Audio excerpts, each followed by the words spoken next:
এই VC proctor কোথাও না কোথাও যে কারো পথের কাটা হয়ে গেছে। দীর্ঘ ৩-৪ বছর যাবৎ ক্যাম্পাসে আছে, যারা মাকসুদ কামালের প্রশাসন দেখেছে, যারা আখতারুজ্জামানের প্রশাসন দেখেছে, তারা জানে তারা বর্তমান ভিসির প্রশাসনের মাধ্যমে কতটা স্বাচ্ছন্দ্য বোধ করতেছে। জানুয়ারি বা ডিসেম্বরে যদি ক্যাম্পাসে এসে থাকেন, আপনারা দেখবেন যে ক্যাম্পাসটা কত সুন্দর ছিল, একেবারে নিরিবিলি। বিশ্ববিদ্যালয় প্রশাসন তাদের অনেক ভুল ভ্রান্তি থাকতে পারে, অনেক ত্রুটি থাকতে পারে।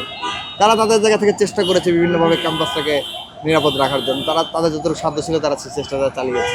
কিন্তু অত্যন্ত দুঃখজনক হলেও সত্য, এই ভিসি প্রক্টর কোথাও না কোথাও যে কারো পথের কাটা হয়ে গিয়েছে, যে কারণে তারা তাদের কার্যক্রমগুলো ঠিকঠাক মতো পরিচালনা করতে পারছে না। তারা যে অবৈধ কার্যক্রমগুলো চালাতে চায়, সেই জন্য তারা তাদের পথের কাটা মনে করে দ্রুত এই নির্দলীয় ভিসিকে তারা সরাইতে চায়। আপনারা জানেন, আপনি বিশ্ববিদ্যালয়ের শিক্ষার্থীদের কাছে খোঁজ নিয়ে দেখবেন যে এই ভিসি প্রত্যেক শিক্ষার্থীর, একেবারে আপনি অধিকাংশ শিক্ষার্থীর খুব প্রিয়ভাজন। কারণ বিশ্ববিদ্যালয়ের শিক্ষার্থীরা যারা দীর্ঘ ৩-৪ বছর যাবৎ ক্যাম্পাসে আছে, যারা মাকসুদ কামালের প্রশাসন দেখেছে, যারা আখতারুজ্জামানের প্রশাসন দেখেছে, তারা জানে তারা বর্তমান ভিসির প্রশাসনের মাধ্যমে কতটা স্বাচ্ছন্দ্য বোধ করতেছে, তাদের কার্যক্রমগুলো কতটা স্বাচ্ছন্দ্য চলছে। একজন ভিসি কখনো শিক্ষার্থীরা হামলা হয়েছে এই খবর শুনে ওই থানায় চলে গেছে, এমন কোনো ঘটনা বাংলাদেশের ইতিহাসে ঘটছে কিনা আমার জানা নাই। কিন্তু ঢাকা বিশ্ববিদ্যালয়ের শিক্ষার্থীদের উপরে যখন উত্তরে হামলা হয়েছে, ভিসি প্রক্টর দুইজনে কিন্তু সাথে সাথে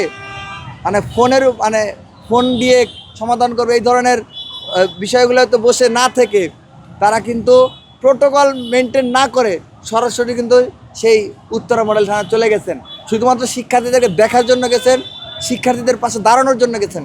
তো এই ধরনের অনেক ভূমিকা রয়েছে যেটা শিক্ষার্থীরা অনেক পছন্দ করে। আপনারা জানেন, এই যে ঘটনার গতকালকে আমাদের প্রিয় ভাই সাম্যকে নৃশংস কায়দায় হত্যা করা হয়েছে, খুন করা হয়েছে, এর পিছনে আমরা বারবার শুনতে পাচ্ছি বহিরাগত সন্ত্রাসীরা এই কর্মকাণ্ডটা ঘটিয়েছে এবং গ্রেপ্তারও হয়েছে। আমরা দেখেছি বহিরাগত সন্ত্রাসী। বিশ্ববিদ্যালয় প্রশাসন, নতুন প্রশাসন দায়িত্ব নেওয়ার পরপরই আমরা প্রথমে যে বিশ্ববিদ্যালয় প্রশাসনকে প্রেসারাইজ করেছিলাম যে আপনারা এইভাবে, আমরা এর আগে অনেকবার আন্দোলন করেছি ক্যাম্পাসকে বহিরাগত সীমিত করার জন্য, শব্দদূষণ মুক্ত করার জন্য, ক্যাম্পাসের একাডেমিক পরিবেশ ফিরিয়ে আনার জন্য, সেই যান চলাচল স্বাভাবিক করার জন্য এবং যানজট নিয়ন্ত্রণ করার জন্য। সেই জায়গা থেকে বিশ্ববিদ্যালয় প্রশাসন তাদের কাজ শুরু করেছে। আপনার যদি কেউ জানুয়ারি বা ডিসেম্বরে যদি ক্যাম্পাসে এসে থাকেন, আপনারা দেখবেন যে ক্যাম্পাসটা কত সুন্দর ছিল, একেবারে নিরিবিলি। সবাই তাদের মধ্যে করে কাজ করতে পারতো, একেবারে শব্দদূষণ একেবারে অনেকাংশে কমে গেছিলো, যানজট অনেকাংশে কমে গেছিলো, শিক্ষার্থীদের একটা প্রাণের ক্যাম্পাস হয়ে উঠেছিল। কিন্তু তারপরে আমরা দেখতে পেলাম যে কতিপয় যারা এইটাকে অপছন্দ করছে, যাদের বহিরাগত ব্যবসা বিজনেস বন্ধ হয়ে যাচ্ছে, আপনারা জানেন কারা কারা নিজেদের মিছিল মিটিংয়ে লোক ভাড়া করার জন্য বহিরাগত আনে। আপনারা জানবেন কারা বহিরাগতদেরকে দিয়ে সরোয়ার্দী উদ্যানে আপনার এই গাঁজা ব্যবসা, মাদক ব্যবসা নিয়ন্ত্রণ করে। আপনার খোঁজ নিলে দেখতে পাবেন সেটা কোন দল নিয়ন্ত্রণ করে, কারা সেখানে বসে মাদক সেবন করে।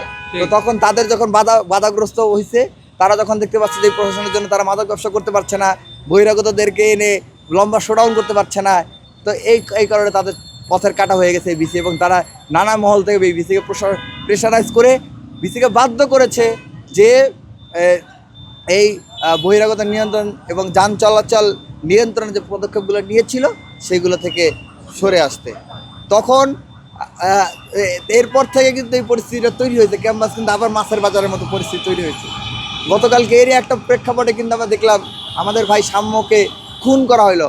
আমরা এই খুনের বিচার চাই, কিন্তু আমাদের কথা কি হওয়ার কথা ছিল যে যখন খুন করা হয়েছে সেই খুনের বিচারটা আমাদের প্রথম চাওয়ার কথা ছিল, তাই না?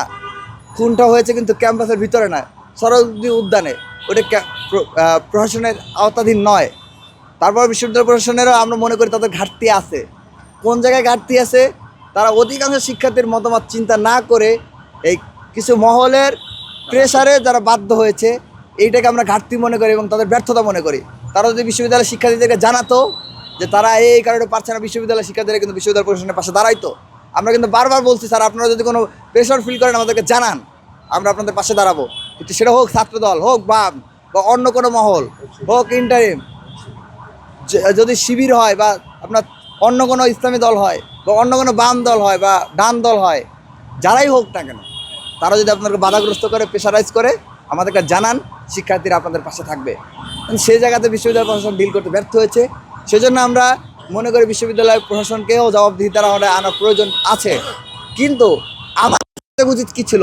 গতকালকে আমরা দেখলাম যারা ক্যাম্পাসে বহিরাগত নিয়ন্ত্রণের বিরোধিতা করেছে, যারা ক্যাম্পাসে আপনার অবাধ যান চলাচল নিয়ন্ত্রণের পদক্ষেপের বিরোধিতা করেছে, যারা সরাসরি উদ্যানের গেট বন্ধ করার পদক্ষেপের বিরোধিতা করেছে, তারাই দেখলাম যে এই খুনের জন্য বিশ্ববিদ্যালয় ভিসি এবং প্রক্টরকে দায়ী করে মিছিল করতেছে। আবার দেখবেন যে তারা বারবার বলতেছে তারা ভিসি প্রক্টরের পদত্যাগ চায়, কিন্তু প্রভিসির ব্যাপারে তাদের কোনো কথা নেই, কারণ তাদের প্রভিসি তাদের দলীয় লোক। তো এই যে দলীয় এজেন্ডা বাস্তবায়ন তারা করতে পারছে না, সেই জায়গা থেকে এই একটা মহল চেষ্টা চালাচ্ছে বিশ্ববিদ্যালয়ের ভিসিকে তাদের পথের কাঁটা হিসেবে সরিয়ে দিতে এবং তাদের